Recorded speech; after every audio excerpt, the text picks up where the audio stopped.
हृदय इनका भाव का है कितना भूखा, विदुर सबरी से बारी से पूछो, विदुर सबरी से बारी से पूछो, है करामात क्या इनके चरणों की रज में, है करामात क्या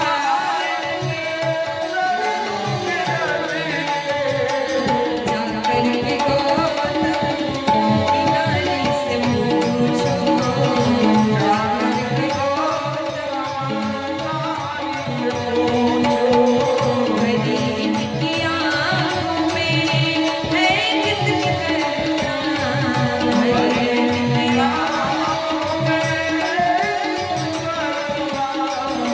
जाकर सुधा तुम्हारी से पूछो, जाकर सुधा तुम्हारी से पूछो, जाकर सुधा तुम्हारी से पूछो, जाकर सुधा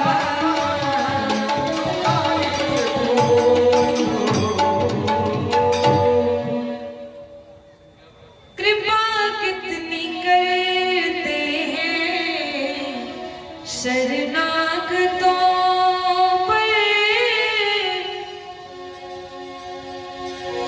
भगवान अपने भक्तों पर कितनी कृपा करते हैं, ये तो वही बता सकते हैं जिन पर भगवान की कृपा हुई है।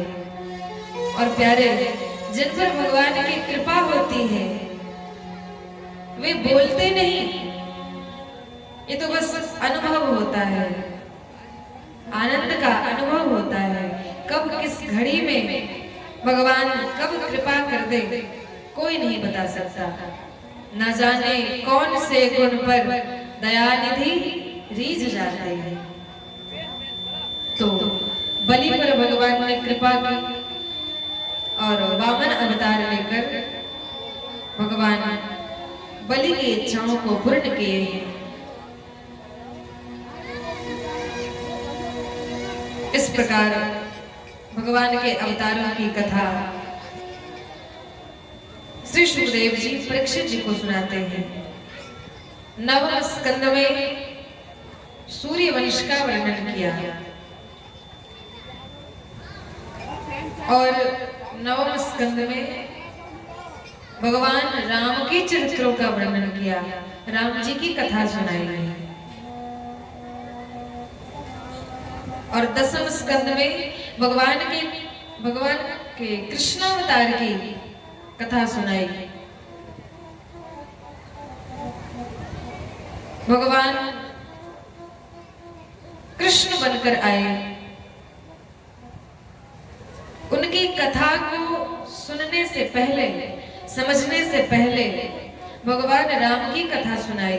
क्योंकि भगवान कृष्ण के ऐसे चरित्र हैं, ऐसी लीलाएं हैं जिन्हें सुनकर, देखकर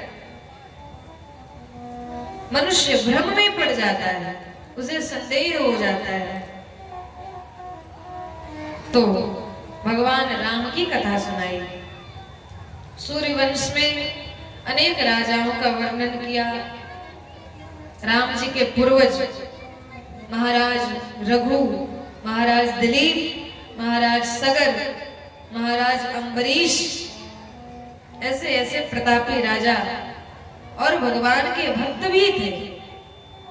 महाराज अम्बरीश के भक्ति के चर्चा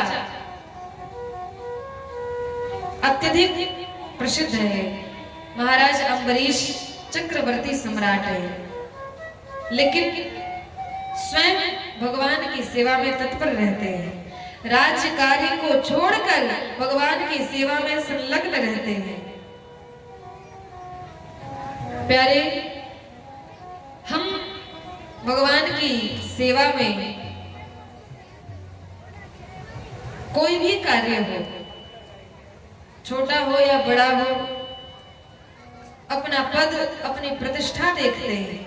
किसी भी सेवा को करने में अपनी प्रतिष्ठा देखते हैं। आजकल तो भगवान को प्रणाम करने में भी सब लोग शर्म करते हैं। साष्टांग प्रणिपात करने की विधि है। दंडवत लेटकर, लेकिन खूब बढ़िया वीआईपी कुर्ता पहना है, बढ़िया ड्रेस पहनी है, तो लेटेंगे तो कहीं धूल न लग जाए, इसलिए बस सर झुका लेते हैं। लेकिन हमारे प्रभु इतने कृपालु हैं कि केवल हाथ जोड़ लेने मात्र से वे प्रसन्न हो जाते हैं। भगवान को प्रसन्न करने का यह सबसे बढ़िया तरीका है। और शास्त्रों में कहा कि एकोपि कृष्णस्य कृतः प्रणामो। अभी आपने सुना कि महाराज बलि इंद्र बनने के लिए अश्वमेध यज्ञ कर रहे थे। कहा कि जो 100 अश्वमेध यज्ञ कर लेता है वो इंद्र बनता है, लेकिन 100 अश्वमेध यज्ञ करने का जो फल है वो फल भगवान के सामने एक बार जाकर प्रेम से हाथ जोड़ लेने मात्र से वो फल मिल जाता है, और उससे कई गुना ज्यादा बढ़िया। क्योंकि 100 बार अश्वमेध यज्ञ करेंगे, पहले तो एक यज्ञ में ही इतने सारे व्यवधान, इतने सारे खर्च, इतने सारे अनेक तरह की बातें होती हैं। तो 100 यज्ञ कोई कर भी ले और 100 अश्वमेध यज्ञ करके इंद्र भी बन जाए तो भी इंद्र भी बदलते रहते हैं, इंद्र भी स्थिर नहीं रहते। इंद्र का भी जैसे प्रधानमंत्री का चुनाव होता है, वैसे भी उनका भी समय निर्धारित रहता है। हर कल्प में इंद्र बदलते हैं, हर कल्प में ब्रह्मा बदलते हैं, हर कल्प में शिव बदलते हैं, सब बदलते हैं। एक भगवान ही है जो एक रहते हैं, आदि अंत मध्य में, हर स्थिति में, हर देश में, हर काल में एक रहते हैं। तो इंद्र भी बन गए, लेकिन जब पुण्य खत्म हो गया, यज्ञ के पुण्य का खत्म होते ही फिर इसी संसार में आते हैं। एक बार भगवान द्वारिकाधीश अपने बिस्तर पर लेटे हुए थे और रुक्मिणी मैया भगवान की चरण सेवा कर रही थी। तभी वहां पर देखते होंगे जब चींटी एक धारी में चलते हैं, सब एकदम एक लाइन से क्रम से कहीं भी बढ़ते हैं, तो एक चींटी वहां पर क्रम से चल रहा था, तो भगवान उसे देखकर मुस्कुराने लगे। रुक्मिणी जी ने कहा, प्रभु आप मुस्कुरा क्यों रहे हैं? भगवान बोले, कुछ नहीं देवी, बस ऐसे ही। रुक्मिणी जी ने कहा कि नहीं नहीं, आप जब मुस्कुराते हैं तो इस हंसी में अवश्य ही कोई रहस्य छुपा होता है, आप मुझे बताइए। कहा, देवी ये जो चींटी चल रहा है ये पहले के कल्पों में 14 बार इंद्र बन चुका है, और जो इंद्र बना है वो आज चींटी बनकर धरती पर रेंग रहा है। तो जो इंद्र बनता है जरूरी नहीं कि पुण्य खत्म कि फिर इसी धरती पर आना है। तो 100 अश्वमेध यज्ञ करने से इंद्र बनेंगे, लेकिन उसकी भी कोई गारंटी नहीं कि कब तक रहेंगे, फिर यही आएंगे। लेकिन एक बार केवल भगवान को प्रणाम कर लेने मात्र से भगवान का धाम मिल जाता है, और फिर कहते हैं जो उस धाम में जाता है वहां से फिर आना नहीं पड़ता, फिर वहां से कोई नहीं आता। तो अम्बरीश जी महाराज राजा होते हुए भी भगवान के मंदिर की साफ सफाई अपने हाथों से करते हैं। भगवान के लिए भोग स्वयं बनाते हैं, भोजन के लिए आटा स्वयं चक्की में पीसते हैं, स्वयं चावल बीनते हैं, स्वयं साग कवनियां करते हैं, सारे कार्य स्वयं करते हैं, सब सेवा स्वयं करते हैं। और भगवान अम्बरीश जी को उनकी भक्ति के वश में आकर उन्हें 10 बार उनके लिए अवतार लिए। और जब अम्बरीश जी महाराज की भक्ति प्रसिद्ध हुई तो एक बार दुर्वासा ऋषि उनके पास अतिथि बनकर आया और उस दिन एकादशी बीत रही थी। अम्बरीश महाराज एकादशी में उपवास किए थे, अन्न जल का त्याग किया था और जैसे ही पारण करने बैठे कि दुर्वासा ऋषि आ गए और अतिथि देवो भव, इसलिए पहले उन्हें भोजन कराएं तब पाएं। क्या महाराज आइए मिलकर एकादशी का पारण करते हैं, क्योंकि द्वादशी कुछ ही मुहूर्त तक है, फिर त्रयोदशी बीतने वाली है और जो एकादशी करे उसे द्वादशी तिथि में ही पारण करना चाहिए। दुर्वासा ऋषि ने कहा हाँ हाँ पारण तो करना है, लेकिन हम अभी थोड़ा स्नान करके आते हैं फिर करेंगे। स्नान करने चले गए और यहाँ द्वादशी तिथि बीतने लगी। ब्राह्मणों ने कहा महाराज आप जल ग्रहण कर लीजिए, कम से कम पारण तो हो जाएगा। कहा नहीं नहीं, हम जल ग्रहण नहीं कर सकते, हमने अतिथि को निमंत्रित किया है, बिना उन्हें पवाए हम कैसे पा सकते हैं। तब ब्राह्मणों ने कहा कि अच्छा तो भगवान का चरणामृत ही ले लीजिए, ये कोई जल या अन्न नहीं है, तो भगवान का प्रसाद है, आपका पारण भी हो जाएगा और अतिथि सेवा का धर्म भी बच जाएगा। कहिए अच्छी बात है। और जैसे ही चरणामृत पीने लगे उधर से दुर्वासा ऋषि आए, देखा कि जल पान कर रहा है, तुरंत क्रोधित हो गए और कहा कि मैं अतिथि बनकर आया और मुझे बिना पवाए स्वयं पा रहे हो। तुरंत अपने योग बल से एक कृत्या प्रकट कर दी और कहा जलाकर इसे भस्म कर डालो, इसने मेरा अपमान किया है। तब कृत्या आगे बढ़ी, लेकिन भक्त जब भगवान के भरोसे रहते हैं तो भगवान हर पल उनकी रक्षा करते हैं। अम्बरीश जी महाराज अपना सब कार्य छोड़कर भगवान की सेवा में रहते थे, तो उनका राज्य कौन चलाता था? कहा भगवान अपने सुदर्शन चक्र को उनके राज्य में नियुक्त किया था कि आप जाकर उनके राज्य का संचालन कीजिए। और सुदर्शन चक्र ने देखा कि महाराज को कृत्या भस्म करने आ रही है, सुदर्शन चक्र उस कृत्या को नष्ट करने के लिए आगे बढ़े और अपने तेज से उस कृत्या को भी जलाकर भस्म कर दिया। और इतना ही नहीं, क्रोधित होकर सुदर्शन जी ने दुर्वासा जी को भी मारने के लिए आगे बढ़े। अब तो दुर्वासा जी भागे, सबके लोक में गए, लेकिन कहीं किसी ने ठिकाना नहीं दिया। शिव के पास गए, ब्रह्मा के पास गए, इंद्र के पास गए, लेकिन सबने भगा दिया। तब नारद जी ने कहा कि महाराज अब तो भगवान ही आपके रक्षक हो सकते हैं। भगवान के धाम में भी गए महाराज, लेकिन भगवान बोले कि मैं भी कुछ नहीं कर सकता, मेरा अपराध किया होता तब मैं क्षमा कर देता, लेकिन इसमें मैं कुछ नहीं कर सकता। तब दुर्वासा ऋषि ने कहा कि महाराज मैंने सुना है कि आपके शरण में जो भी आता है वो खाली हाथ नहीं जाता, तो आप कोई उपाय बताइए। कहा उपाय यही है कि आपने जिनका अपराध किया है उनकी शरण में जाइए। तब दुर्वासा ऋषि अम्बरीश जी की शरण में गए, जाकर त्राहिमाम करने लगे।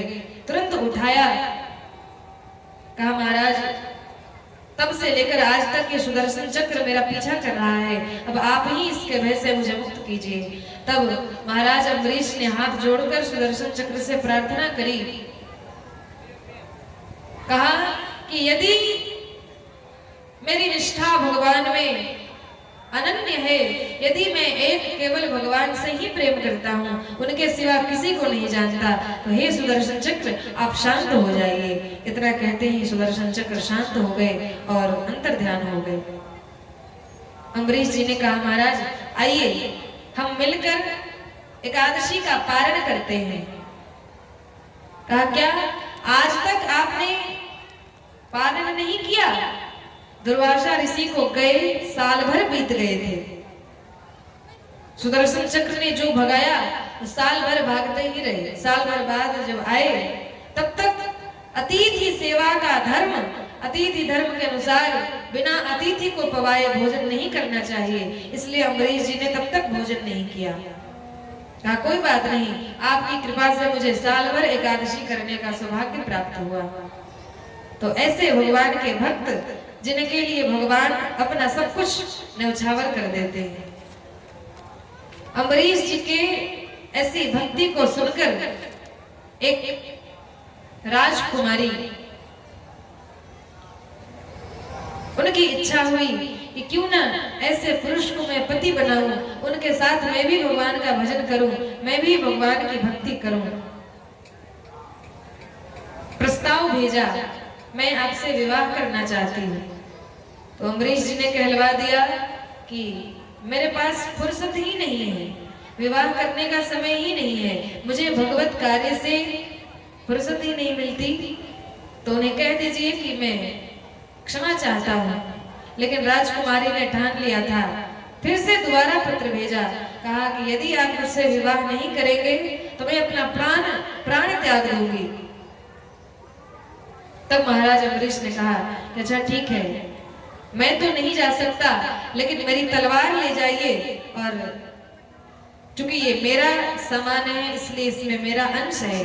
तो राजकुमारी का विवाह तलवार के साथ हुआ, और उस तलवार को ही लेकर राजा के महल में आई और अपने पति का दर्शन किया।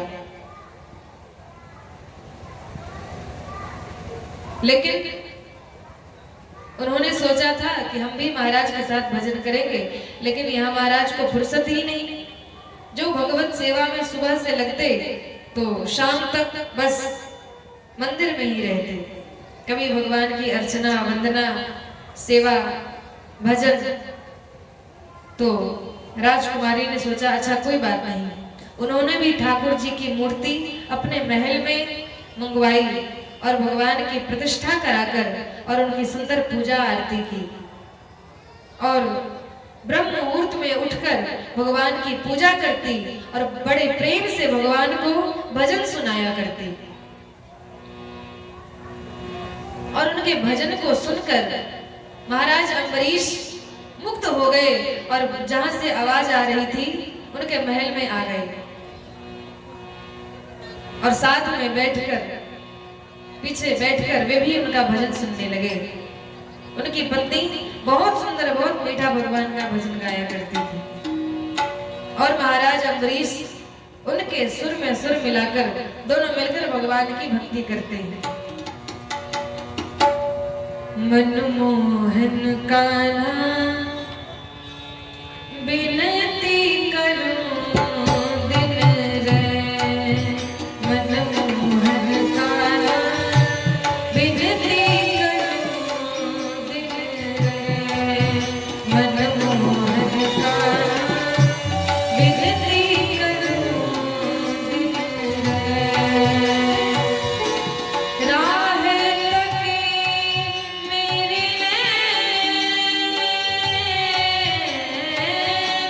राह लगे मेरे अब तो तरस लो कुंज बिहारी, मनवा है बेचैन, मनमोहन कान्हा बिनती करूं दिन रे, मनमोहन कान्हा बिनती करूं दिन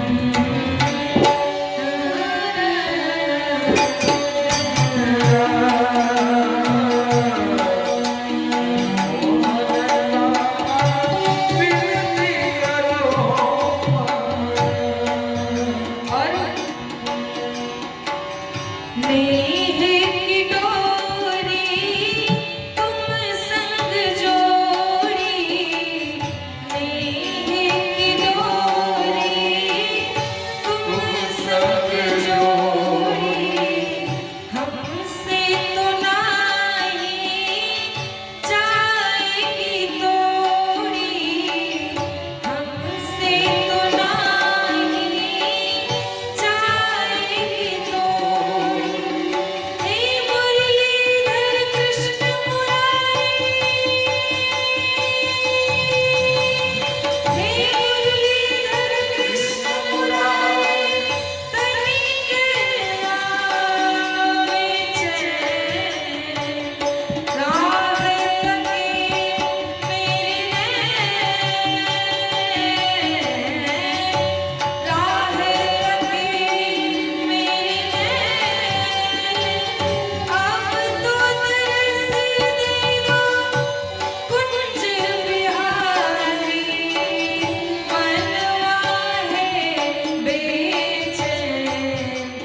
प्रेम से उनका भजन सुनते। तो ऐसे ऐसे महापुरुष सूर्य वंश में हुए और इसी वंश में महाराज अज के पुत्र हुए महाराज दशरथ, और दशरथ के पुत्र के रूप में भगवान स्वयं 4 रूपों से अवतार ग्रहण किए। राम, लक्ष्मण, भरत और शत्रुघ्न। कहा कृष्ण की कथा से पहले राम की कथा सुननी आवश्यक है, क्योंकि भगवान कृष्ण लीला पुरुषोत्तम है और भगवान राम ये मर्यादा पुरुषोत्तम है, लेकिन दोनों एक ही हैं। राम कृष्ण दो एक हैं, अंतर नहीं निमेष, इनके नयन गंभीर हैं, इनके चपल विशेष। तत्वतः दोनों एक ही हैं। तो भगवान राम ने जिस मर्यादा का पालन किया, उस मर्यादा के कारण बहुत से ऐसे भक्त थे जिनको लाभ नहीं मिल पाया, उनकी इच्छा पूर्ण नहीं हुई। इसलिए भगवान ने कृष्ण का अवतार लेकर और लीला विशेष करके और सब भक्तों की इच्छाओं को पूर्ण किया है। भगवान राम रूप से मर्यादा की प्रतिष्ठा करते हैं, अपने चरित्र से, अपने आचरण से समाज को यह शिक्षा देते हैं कि अपने धर्म का पालन किस तरह करना चाहिए। भगवान राम अपने शत्रु के साथ भी नीति से, शास्त्र के अनुसार शत्रु के साथ जो व्यवहार करना चाहिए वो कार्य करते हैं। तो सुखदेव जी ने भगवान राम की कथा परीक्षित जी को सुनाई और 10वें स्कंद में चंद्रवंश में भगवान कृष्ण की कथा सुनाई। कहा कि मथुरा के राजा उग्रसेन और उनका बेटा कंस बड़ा ही क्रूर और अत्याचारी था। अपने मित्रों के साथ मिलकर अपने ही पिता को अपने ही घर में कैद कर लिया, कैद खाने में डाल दिया और स्वयं मथुरा का राजा बन गया। और हर ओर उसका यह चरित्र फैल गया, उसकी छवि खराब हो गई। तो मंत्रियों ने कहा कि महाराज, कहीं प्रजा में विरोध ना उत्पन्न हो जाए, कहीं प्रजा में क्रांति न हो जाए, इसलिए आपको कुछ अच्छे कार्य करना चाहिए ताकि आपकी छवि बनी रहे। तो अपनी चचेरी बहन देवकी का विवाह बूढ़े वसुदेव से किया और देवकी को विदा करते समय खूब रोया और अपने हाथ से स्वयं रथ का सारथी बनकर और देवकी को उनके ससुराल पहुंचाने गया। लोगों ने देखा तो समझा कि अरे हमारे महाराज कितने दयालु हैं, इनके भीतर भी करुणा है, अपनी बहन की विदाई में कितने रो रहे हैं। लेकिन देवताओं ने देखा कि ये पापी धर्म कर रहा है, जब तक इसके पाप का घड़ा भरेगा नहीं तब तक भगवान का अवतार नहीं होगा और ये हमें सताता ही रहेगा। पृथ्वी का भार बढ़ गया है, इसलिए इसके पाप को और बढ़ाना पड़ेगा, तभी भगवान का अवतार होगा। तो देवताओं ने आकाशवाणी की, हे कंस, तू जिस बहन को अपने रथ में बिठाकर ले जा रहा है, इसी देवकी के 8वें गर्भ से तुम्हारी मृत्यु निश्चित है। और जैसे ही आकाशवाणी सुनी, महाराज कंस तो एकदम क्रोध से आग बबूला हो गया। तुरंत तलवार निकाली, देवकी के केश पकड़ लिए और कहा अभी मार डालूंगा, न रहेगी बांस और न बजेगी बांसुरी। और जैसे ही मारने लगा कि वसुदेव जी ने कहा, महाराज आप देवकी को मत मारिए, आपका शत्रु हमारा 8वां पुत्र है। मैं आपको यह वचन देता हूँ, मैं अपना 8वां पुत्र आपको जन्म लेते ही सौंप दूंगा। और वसुदेव जी सत्यवादी थे, इसलिए कंस ने उन पर विश्वास करके उन्हें छोड़ दिया, लेकिन अपने कारागार में लाकर बंद कर दिया। और समय आने पर देवकी जी के गर्भ से एक बालक का जन्म हुआ, नाम रखा कीर्तिमान। लेकिन वचन दिया है, इसलिए वसुदेव जी उसे लेकर कंस के पास गए।